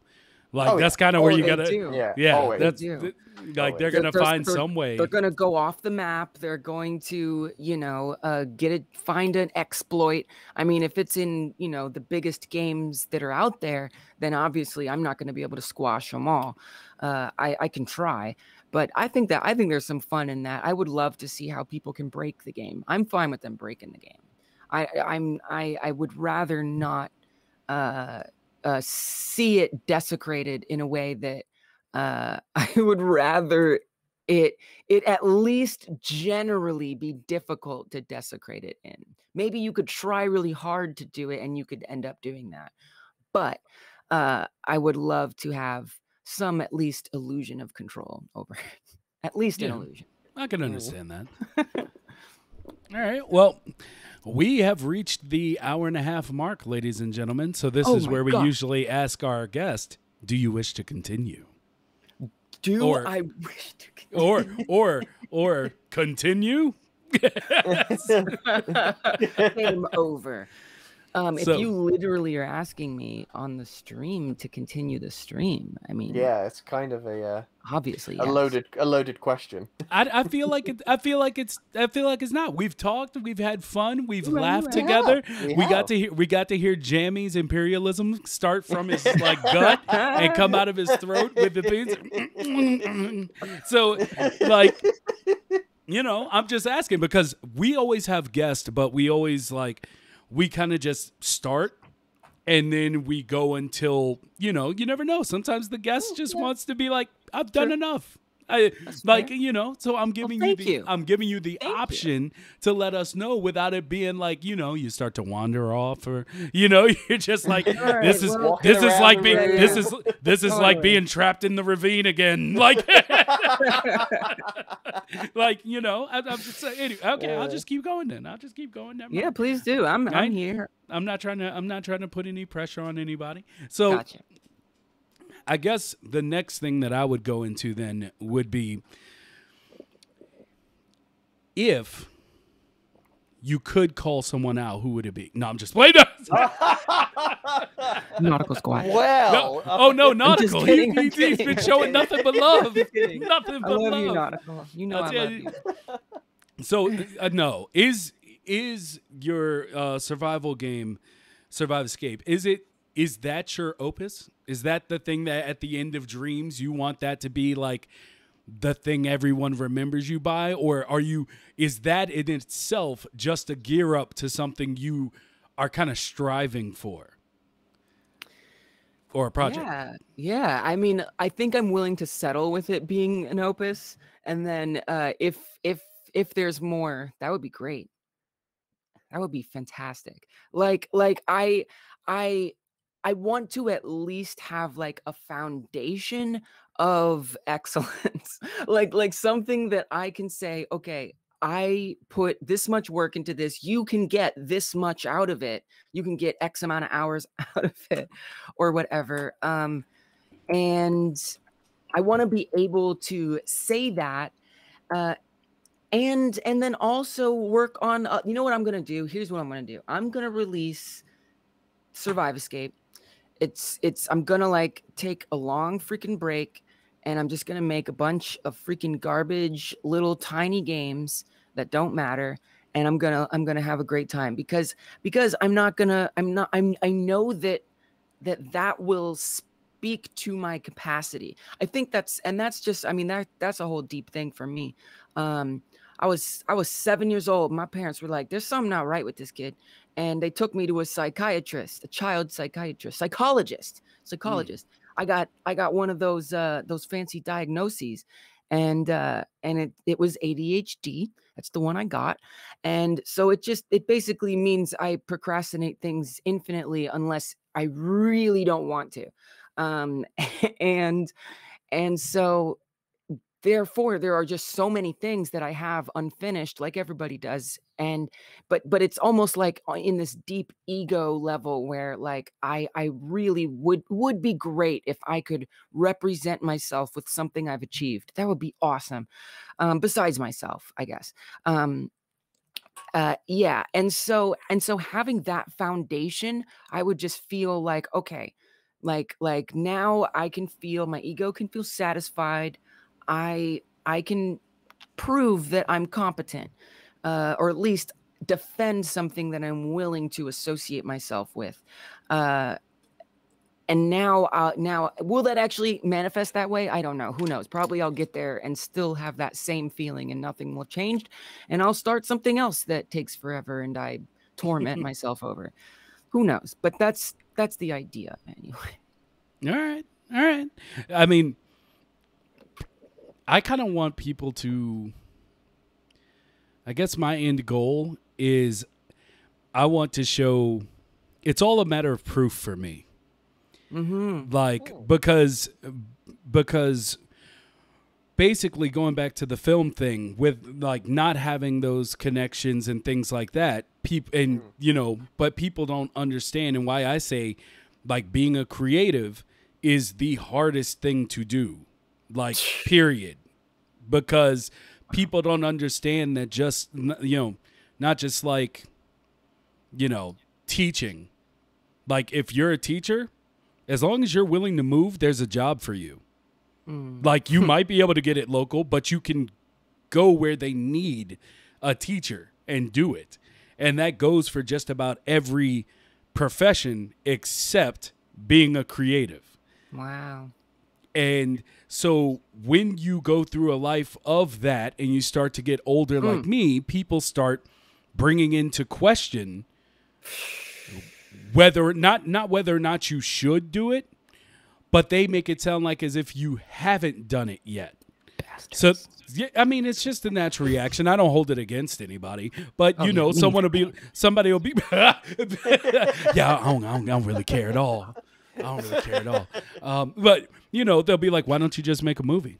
And I'm like, Why don't I just? "Why not just go outside and do it, ladies and gentlemen?" Just And walk so- out the door and just start producing. Just go Yes. do it. Yeah, no matter, you might have a, you know, you might have an Independence Day scope with a with a kindergartner's budget, but just go and do it, baby. Like, you know, so the people just, and I have a friend that has consistently said this to me. I've known them since college, and they just always say it. And I try to explain, they don't get it. But for me, as far as my personal projects go, Yeah. Dreams is proof. It's like, when given the ability to create something, I can create something that will make you recognize that I have something to say as an Yeah. artist. And that's my whole thing. It's like, oh, so you didn't think I could tell a story? Well, now you see the story. Right. And, you know, you didn't think that I could create a character and take it from here to here, or do a story about this, or be as wide in the, you know, basically be able to tackle many topics and show how multi-sided I am as an individual. You doubted. So now I can show you. Is there actual people that are saying that they're like, oh, you can't make a film, like you can't make a character? Is there actual people saying I don't know. that? Maybe there's maybe things are different over there with the Queen, but the haters, though, they're everywhere around here. Because but this is definitely.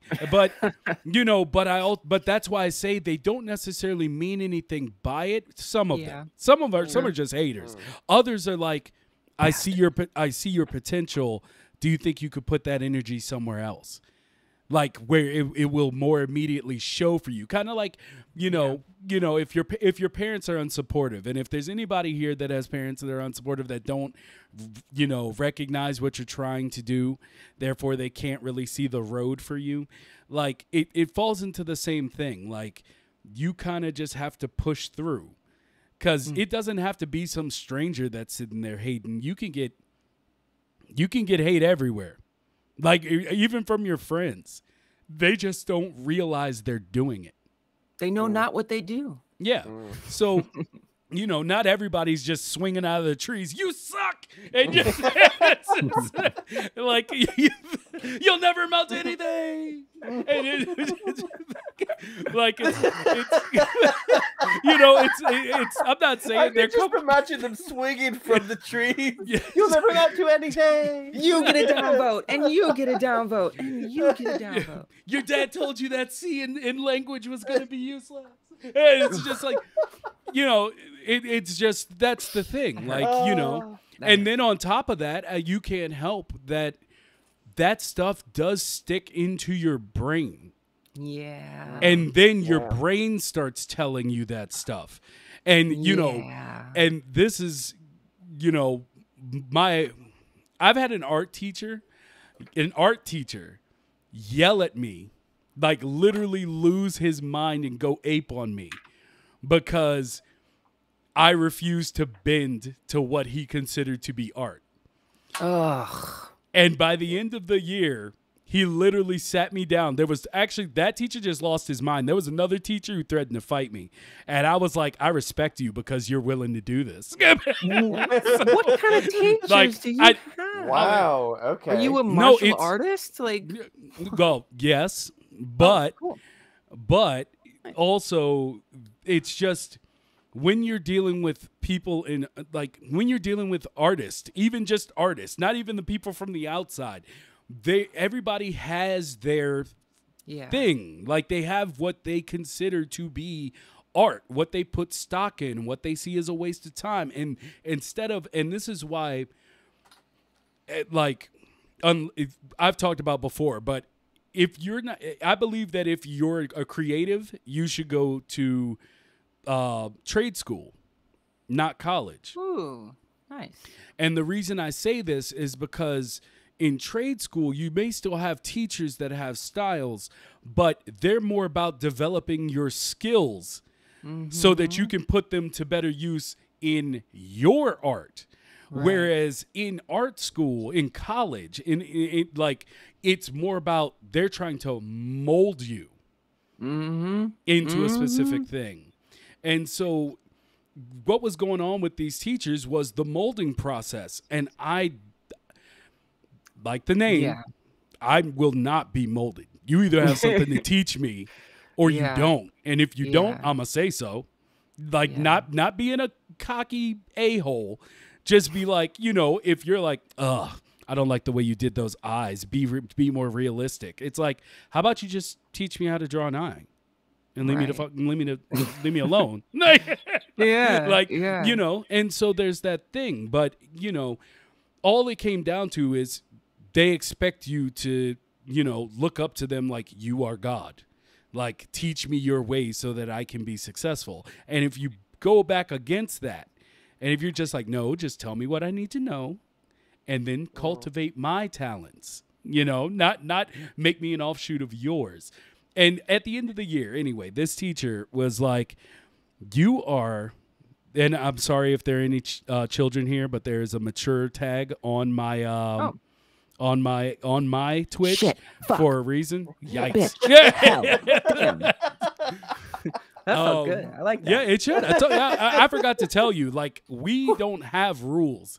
Like, people can speak how they want when they come in this on the show. I didn't know. I don't know. So, but if there are kids in here that, you know, not mature enough to hear people cursing, this just, too late. You know, mute me for a second. Yeah, too late. Actually, let me just go. Just go on with it. This teacher was like, you are the most stubborn motherfucker I've ever met in my life. You are, not you. And then he said, and you know what? It'll probably work out to your advantage. And I was like, ooh. I expected that to go differently. Turned around, yeah.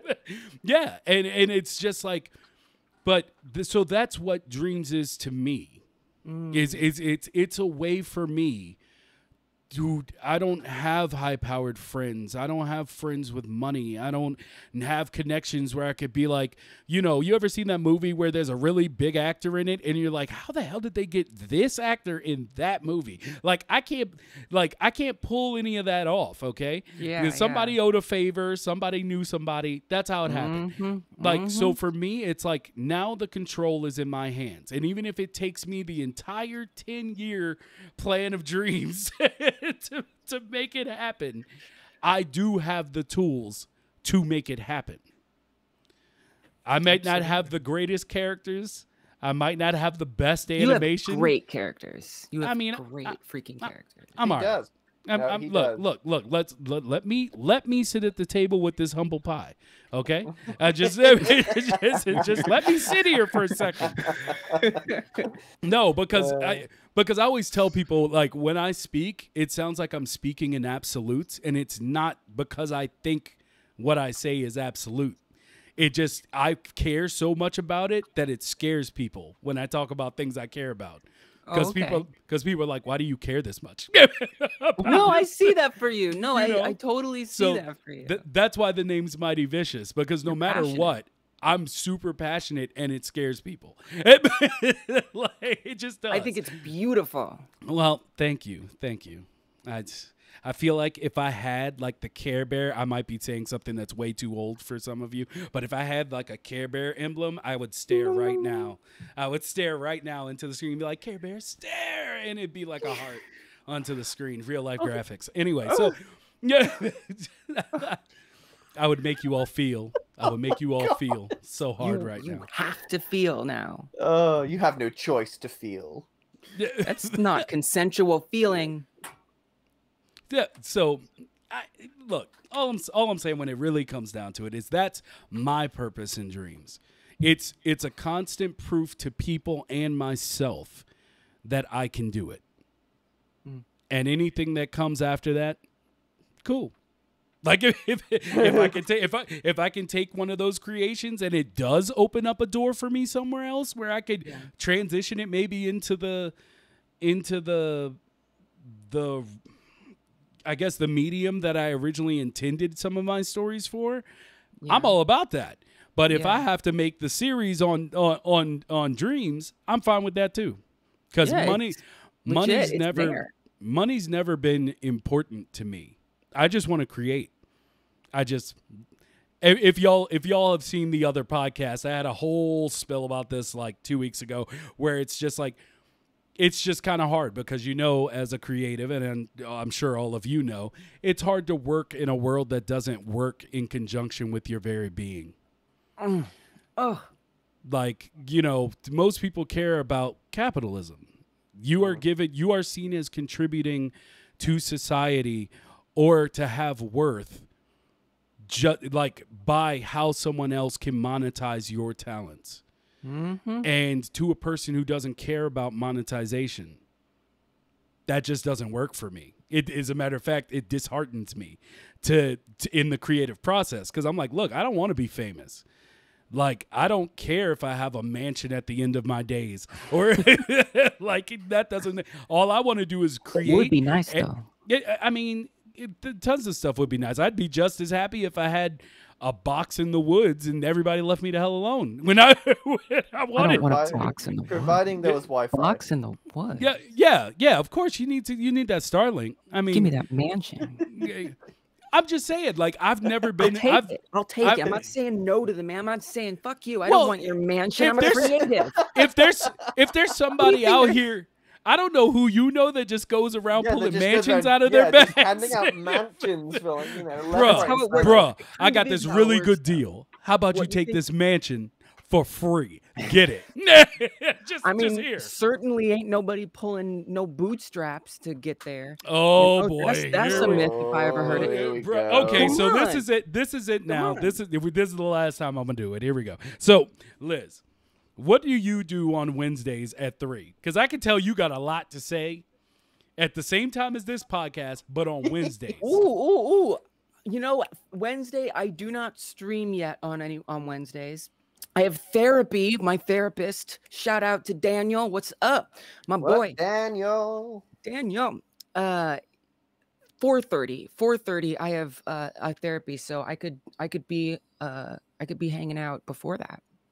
Okay, because just before it, yeah. Like I said, for those that don't know, the other podcast I do is the Unexamined Life podcast, and we talk about everything, sometimes politics, most of the time just game news and whatever and whatnot, the world, life as it is. So I feel like you got a lot to say. A few times during this conversation, you've kind of switched over into... And there's also this hill that I'm willing to die on. And then you just quickly move. I love back. Politics. I love politics. See, we'll talk about it. I hate politics. Like, I hate it so much. I don't like it. It's just like, I don't care. Good. The world is fixed, regardless of your opinion, regardless of what team you support. Yeah. They're going to do what they want to do. The whole argument thing is just pointless. We can still freedom dream. We can still dream for a world. Freedom dream. Dream as much as you like, but it ain't gonna change. So there's no point. That's there my is opinion. a point. Care. Oh, you nihilist! Care. Oh my gosh, there is a point. Crying out loud. It is upsetting to see those powers that be. Absolutely not budge no matter what, and the more it changes, the more it stays the same. All of that, it's I understand that. I do understand that, but there is still a point to, I think there are people, I used to work at a law clinic in New York City.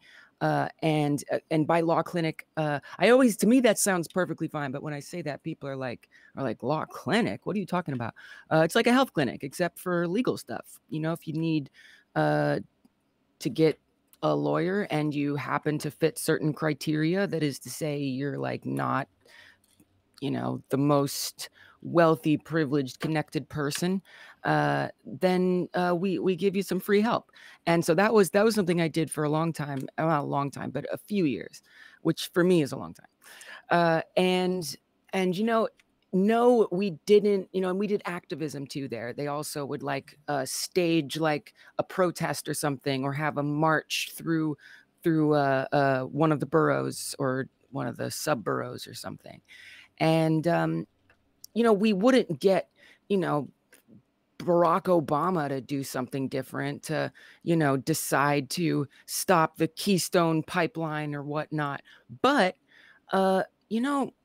we did get like a local official or something to change certain sex worker laws, for example, so that they weren't as punishing, even though it's still terrible. Like, there are still those people who, even if we can't change the big things, there's still people who benefit from those, I think, fighting against that system, even if there is no per se hope. Hope is a trap, by the way.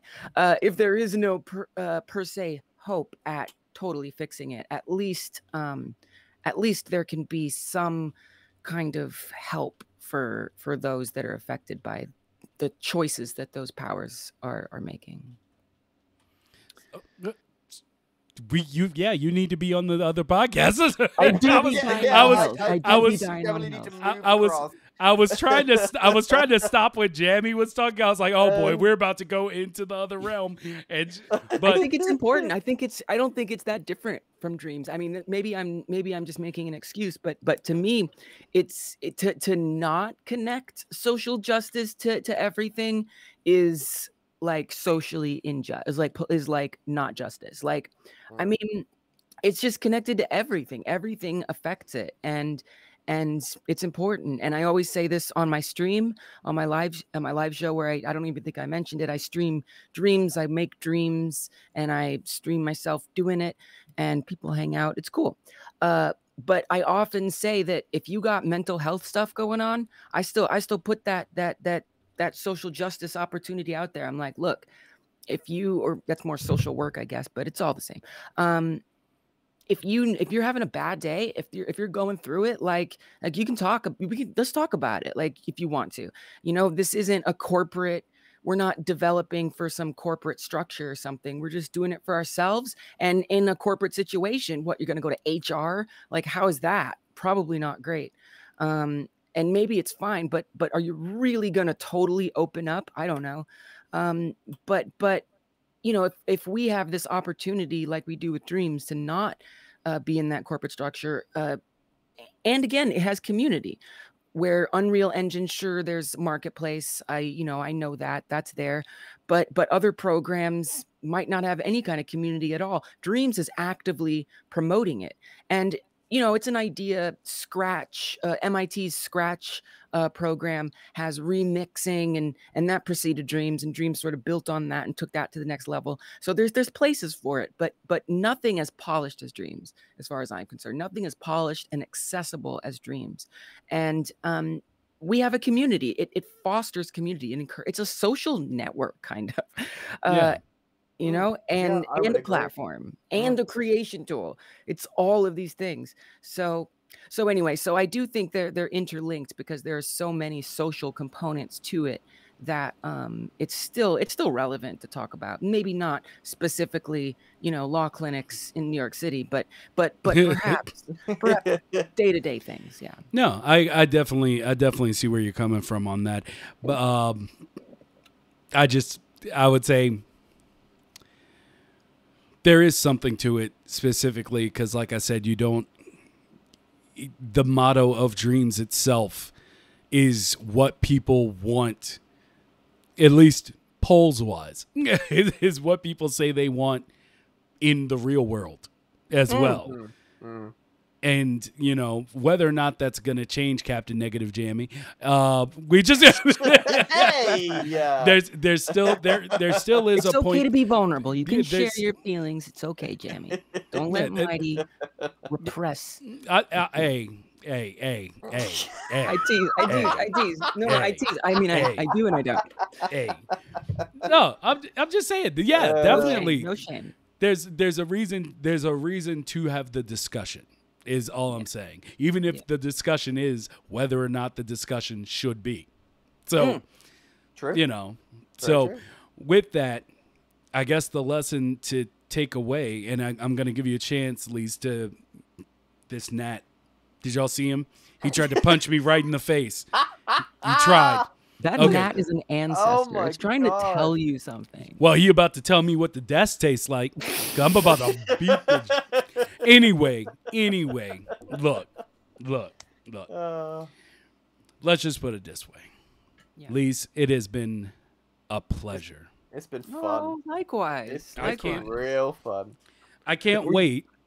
Are you waving? I don't know if you're saying goodbye. I was like, no, oh, I was bye. swinging. I was swinging on this friggin' net, but I'm like in the phone booth trying to get to him real quick.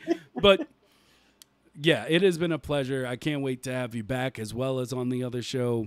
Is there something you want to leave the people with? Do you have the words of Leez that you need the people? Words of Leez that I need to feed the people.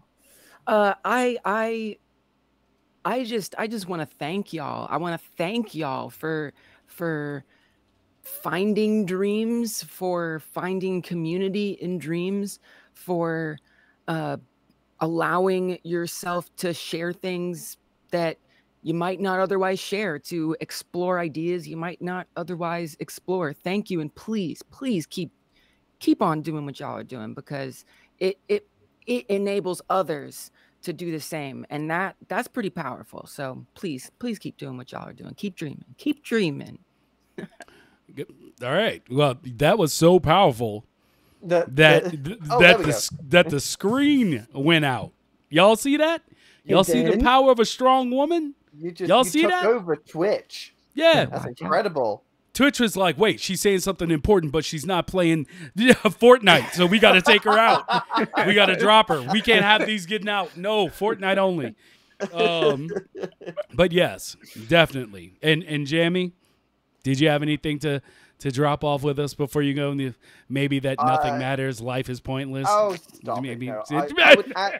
I would actually say, like, I was streaming yesterday, creating the Made in Dreams podcast booth for Dreamscom. Cool. It is the first proper thing that I've ever made in Dreams, because I mainly make music in Dreams. Right. And I don't really like to step outside of my comfort zone. I'm a kind of person where I know my lane and I like to stick in it. And I had so much fun just going into it and making it. And it actually turned out really, really good. And I'm really proud of it. So I would say to people, if you have a particular subject in Dreams that you feel you are comfortable in, don't be afraid to step out of that for a minute and try something else, because you might actually find that it's not as bad as you think it's going to be. So give everything a try. Brilliant. And you got to get that thermo down, bro. I do need to get that thermo down. You're not complying with your. Not a lot. It's really not so hard. When I see some of the things people are making for their booth, I'm like, there is no way Have you seen Piece of Craft's booth? Yeah. How has he got that at 10%? Is magic. It's witchcraft. I don't know how he's done it. It is experience, practice. You know, it's great. He's got animation in there and all this other stuff, moving objects and things. I'm like, there's like carts and all types. Yeah, it's just like, dude, I've got like 15 assets total. Nothing moves yet. I'm at 13%. How has he done this? I have no idea. It's crazy how people make stuff and optimize it in Dreams. I give credit to you. I didn't realize how hard it was to actually optimize stuff and still have it look half decent. It's such a skill. It's such a skill. I hope someone will share their trade secrets with you. Hopefully, unless they're going to gatekeep them on Twitter. But no, I mean, there's tons of there are actual. Right. Yeah, I see that little shade he threw out there. Okay, no, throw that shade. Shade-okin. And Shade-okin. But there are videos from people on YouTube for how to, keep that down. My problem is I've reduced everything to like the lowest it can go, and yet sculpture detail. Yeah, and like not all there is. Not all there is. Like I don't know what else to do. There's secrets. They're top secret things that Dreams doesn't even tell you, because I don't know why. Maybe they want us to figure it out. Maybe they forgot. I don't know. But there are secrets. They are out there. Yeah. You just have to find them. I'll have to dig. It sounded whisper worthy. Cue X-Files music. So it's so out there. So, and with that, ladies and gentlemen, we are ending up the episode for today, but keep glued to the channel. You know, I think I got one. Inadvertently, I just killed one. Ray! I just got a net. Congratulations. There's another one. There's another one. Small victories, Will. Small. Oh my God. Okay. Anyway, while I fight this thing, stay glued to the channel. We're gonna have a lot more roundtables coming up. We're gonna be beginning season 3 here with a few changes, and yeah, we're still working towards a very specific roundtable. But I'm out here searching for everybody, trying to hit every developer, like pro developer up that I can, and trying to get guests to help us out with building within Dreams and understanding pretty much the development theory of making a game. So I'm going outside of Dreams now into trying to get people from other studios to try to come in and really just lecture us on it, as well as voice actors and a few other things. So lots of game theory. Game theory would be great. Yeah, so we're looking into a bunch of things. So with that, okay, Insane Alpha Beta says more host-only episodes. Yes, that I already posted about that on Twitter. We will be doing that. That's still kind of rude when we have a guest. It's like, we don't want LyzLdy no more. Get rid of her now. Just you two guys. Oh no! How did the screen just go so white? Like that was super white. It's the white void. Exactly. That's what it is. It's the white void. Yeah. Yep. I have a light on my. It's actually just a light reflecting off my hand. That's what it is. It's a light. That's all it is. All Sometimes right. it's on my glasses too, which is like the worst. Cause Yeah, if I look up, there's a light there. But anyway, so yeah, thank you everybody for. This has been such a fun stream. It really has. Yeah, it really has. It's so fun. Somebody give me a name to host while we ride this or raid. I've been looking on my list and like nearly everybody is offline. There's no other people online at the moment. LyzLdy is streaming Dreams. Oh, LyzLdy, the legendary the legendary rapper himself. Yes. All right, LyzLdy. And thank you everybody for joining. I hope you enjoyed the show. We did go off script a little bit and we talked about things that weren't specifically Dreams, but still still Dreams. We tied it back in. So always tied. And we put out some life lessons and all sorts of stuff. Be back here next Friday. We'll be back again with more guests and more conversation. So, love you all. At least say something for the people. Bye. I love you guys so much. Thank you. Oh. She be loving you. That's right. So much. So much. Bye, everybody. Hilarious.